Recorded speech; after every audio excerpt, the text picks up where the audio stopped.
Ensina os teus filhos o caminho de Deus para que eles não se percam. Os meus filhos, eles leem Bíblia, discutem sobre Bíblia e fazem questionamentos sobre Bíblia. E por que eles leem Bíblia? Porque sabem que o pai vai fazer pergunta acerca da Bíblia. É por isso que eles estudam a Bíblia. O meu filho Napoleão, ele te fala do Apocalipse do fim dos fim dos tempos. E quando ele está a falar assim, você vê a complexidade dele falar sobre esse assunto. Eu lhe volto para ler os provérbios para ele criar a sabedoria de lidar com as coisas do mundo que não possam lhe corromper a imagem que ele tem. Existe um fim do mundo para não ter medo das coisas. Uma vez você elimina o medo sobre o final do mundo, você elimina medo de enfrentar desafios que possam aparecer no decorrer do tempo. Eu quero que você escreva isso num documento e comece a ler isso.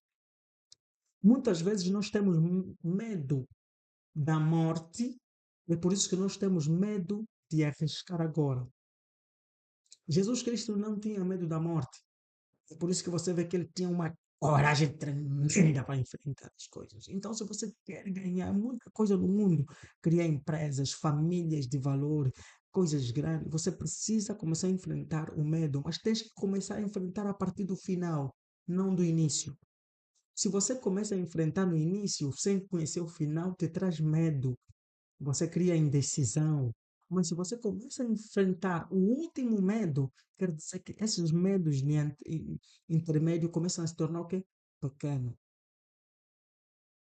Entenda isso. Isso é um segredo tremendo que eu estou a dizer. Então você o que é que pode fazer? Você pode escrever todos os teus medos que você tem agora. Medo de abrir uma empresa, medo de ter uma família, de ter uma família, medo de ter filhos, medo de criar, eh, de se desafiar a escrever um livro, medo de ser famoso, medo de ter dinheiro, medo de começar um negócio.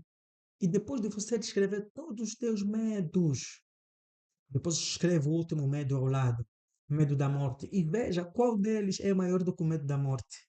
E quando você vê que o medo da morte é maior, você vai perder o medo de outros medos. Escreva isso, é um exercício muito tremendo isso. Isso liberta muita gente. Se você quer se libertar do medo, você escreve os medos todos e compara-lo com o medo da morte.